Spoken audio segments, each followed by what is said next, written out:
Coffee Break German. Hallo und herzlich willkommen zu einer weiteren Folge von Coffee Break German to go. As you can see, I'm on my coffee break. Unsere heutige Frage lautet, welche Sprachen sprichst du? Oder welche Sprachen sprechen Sie? Ich wiederhole, welche Sprachen sprichst du? Oder welche Sprachen sprechen Sie? Mal schauen, was die Leute sagen. Los geht's! Ich spreche Deutsch. Ich spreche Deutsch und Englisch und Französisch. Ich spreche Englisch, Spanisch, Portugiesisch und Deutsch. Ich spreche Deutsch. Ich spreche Deutsch, ich spreche Niederländisch und ich spreche Englisch. Ich spreche Deutsch und Englisch fließend, denke ich, und habe ein paar kleine Grundlagen in Französisch und Spanisch. Deutsch, Englisch und Niederländisch sprechen wir auch noch ein bisschen. Ich spreche Englisch, Deutsch, Russisch und ein bisschen Französisch. Ich spreche Deutsch, Englisch, Französisch und Spanisch. Ich spreche Deutsch, Englisch und habe Latein in der Schule. Ich spreche Deutsch, Englisch, ein bisschen Spanisch und ein bisschen Französisch. Die Sprachen, die ich spreche, sind Deutsch und Englisch.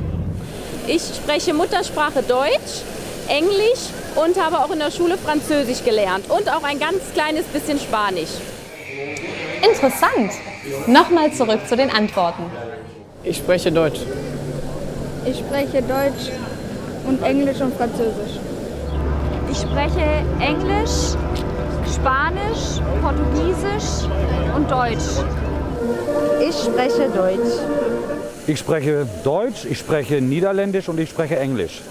Ich spreche Deutsch und Englisch fließend, denke ich, und habe ein paar kleine Grundlagen in Französisch und Spanisch. Deutsch, Englisch und Niederländisch sprechen wir auch noch ein bisschen. Ich spreche Englisch, Deutsch, Russisch und ein bisschen Französisch. Ich spreche Deutsch, Englisch, Französisch und Spanisch. Ich spreche Deutsch, Englisch und habe Latein in der Schule. Ich spreche Deutsch, Englisch, ein bisschen Spanisch und ein bisschen Französisch. Die Sprachen, die ich spreche, sind Deutsch und Englisch. Ich spreche Muttersprache Deutsch, Englisch und habe auch in der Schule Französisch gelernt und auch ein ganz kleines bisschen Spanisch.